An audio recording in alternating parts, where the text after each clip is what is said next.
Jain friends, आज की इस वीडियो में हम यूएनओ यूनाइटेड नेशन ऑर्गेनाइजेशन के बारे में बात करेंगे। ये फॉर्म कैसे हुआ और फॉर्म क्यों हुआ। सबसे पहले इसकी हिस्ट्री के बारे में जानेंगे। बात करते हैं वर्ल्ड वार फर्स्ट के बारे में। वर्ल्ड वार फर्स्ट जो था वो 1914 से 1918 तक चला था। इसमें जो नेशंस थे अलग अलग पार्टियों में डिवाइड हुए थे। फर्स्ट पार्टी थी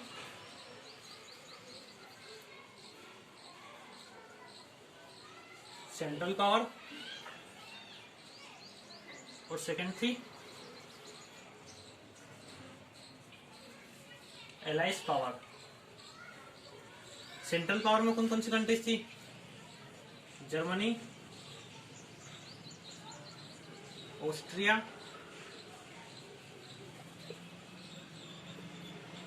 एंड हंगरी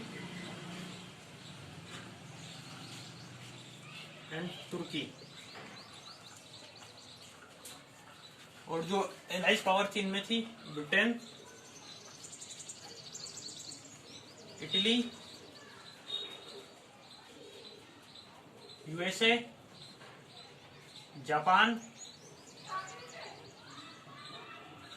यूएसएसआर रशिया और फ्रांस।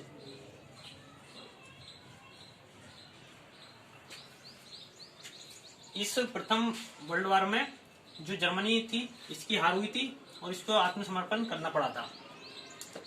और जो वर्ल्ड वार फर्स्ट था वो स्थगित हुआ था 1919 में वर्साई की संधि के द्वारा।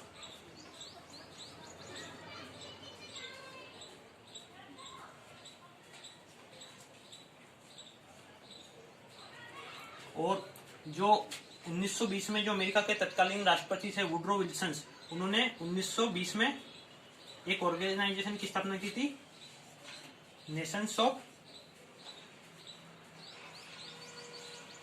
League of nation. League of इसका मेजर ऑब्जेक्टिव था वर्ल्ड को सेकेंड वर्ल्ड वार से प्रिवेंट करना और सभी दूर व्यापार को बढ़ावा देना और सभी दूर खाद्य पदार्थ पहुंचाना। लेकिन जो ये लीग ऑफ नेशन थी अपने आप में फेलियर हो गई थी, क्योंकि वर्ल्ड वार सेकंड तो हो गया, क्योंकि मेजर ऑब्जेक्टिव वही था कि वो वर्ल्ड वार फर्स्ट को रोकेगी, वर्ल्ड वार सेकंड को रोकेगी, लेकिन वो इसमें सफल नहीं हो पाई। अब जानते हैं इसके आगे कारण क्या थे इसके। वर्ल्ड वार सेकंड की बात करते हैं। जो वर्ल्ड वार सेकंड स्टार्ट हुआ था वो हुआ था जर्मनी ने जब पोलैंड पे, फिर फ्रांस पे, फिर रशिया पे, इन सब पे धीरे धीरे हमला किया तो वर्ल्ड वार सेकंड स्टार्ट हुआ। वर्ल्ड वार सेकंड किस किस के बीच हुआ था? वही एलाइड नेशंस और सेंट्रल पावर।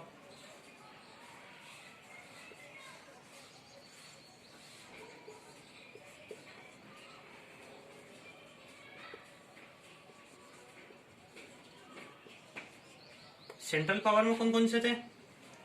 सेंट्रल पावर में आते हैं जर्मनी, इटली और जापान। आपने देखा होगा इटली और जापान पहले वर्ल्ड वार फर्स्ट में एलाइज नेशन के साथ थे, लेकिन वर्ल्ड वार सेकंड में वो सेंट्रल पावर के साथ आ गए। और एलाइज नेशन में कौन कौन था? Britain, UK, USA, USSR, Russia and France. जो ये वर्ल्ड वार सेकंड का कारण जो मेन था वो था वर्साई की संधि, क्योंकि वर्साई की संधि के द्वारा जर्मनी को बहुत प्रताड़ित किया गया था। तो जो जर्मनी के जो हिटलर था उसने मुसोलिनी से संधि कर ली थी और जो इसका मेन कारण बना था। 1941 में जर्मनी को परास्त कर दिया था और इसने समर्पण कर दिया था। और जो इसका जो मेन शासक था हिटलर, उसने आत्महत्या कर ली थी।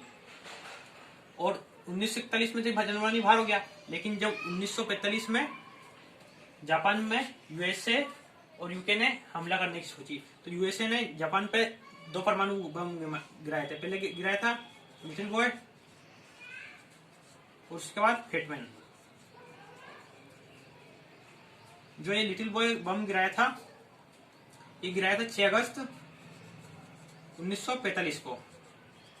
और जो एक फेटमैन गिराया था वो गिराया था 9 अगस्त 1945। पहले यूएसए ने जापान से आत्मसमर्पण करने के लिए कहा था, लेकिन उसने जापान ने मना कर दिया। उसके बाद 9 अगस्त को वापस एक बम गिराया था, जिससे लगभग 16 अगस्त तक जापान ने समर्पण कर दिया था, और उसके अगले महीने सितंबर में पूरी आधिकारिक रूप से समर्पण कर दिया था।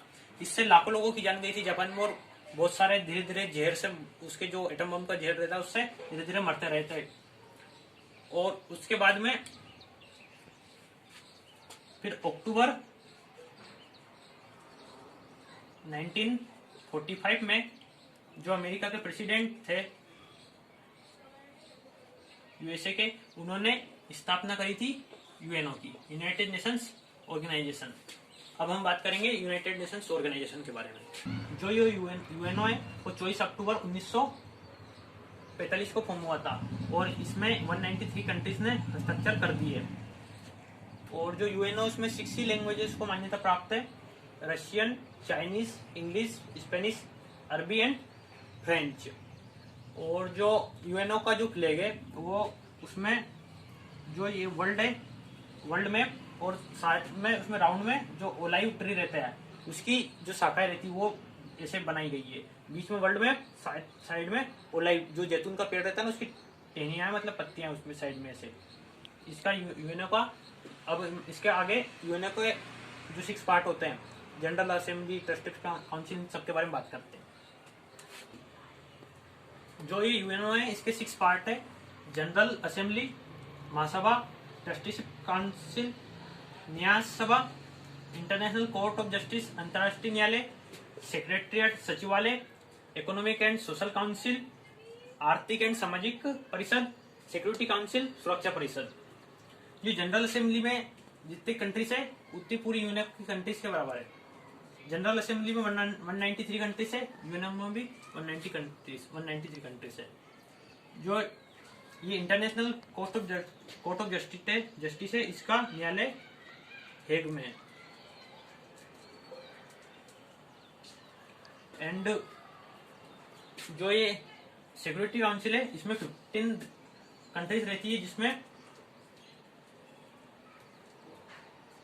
5 परमानेंट एंड 10 नॉन परमानेंट। जो 5 परमानेंट रहती है इनको P5 कंट्रीज बोलते हैं। इसमें यूएसए, रशिया, ब्रिटेन, साथ में फ्रांस और चाइना। इन 5 कंट्रीज के पास वीटो पावर होती है, और इनका टेन्योर लाइफ टाइम के लिए रहता है। और जो ये नॉन परमानेंट मेंबर्स रहते हैं 10, इनका टेन्योर सिर्फ 2 इयर्स के लिए रहता है। ये 2 साल के लिए बनाए जाते हैं। और जो इनको, जो नॉन परमानेंट मेंबर्स को डिसाइड कौन करती है, ये P5 कंट्रीज। और जो इनको जनरल असेंबली में फिर 193 कंट्रीज के बीच में वोटिंग होती है। और अब हम बात करेंगे वीटो क्या है।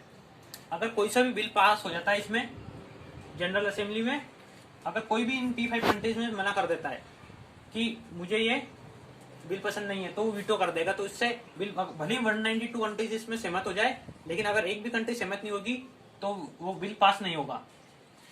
जैसे बहुत बार चाइना वीटो कर देता है कश्मीर इशू के चक्कर में। भारत के लिए सबसे ज्यादा वीटो किया है रशिया ने, और फ्रांस ने कभी भी वीटो नहीं किया। भारत भी इन P5 कंट्रीज का हिस्सा बनना चाहता है, लेकिन हर बार चाइना भारत के खिलाफ वीटो कर देता है, क्योंकि चाइना बोलता है कि जो भारत है इसमें बहुत कम फंड देता है, यूएनओ में 1% ही देता है। और साथ में इसने NPT मतलब न्यूक्लियर नॉन प्रोलिफरेशन ट्रीटी को भी साइन नहीं किया, ना CTBT को भी साइन किया है, comprehensive nuclear test ban policy को भी नहीं साइन किया इसने, भारत ने। तो भारत ये तर्क देता है कि भारत के साइड में 2 उसके इनेमिस कंट्रीज है, चाइना और पाकिस्तान, दोनों के पास न्यूक्लियर पावर है।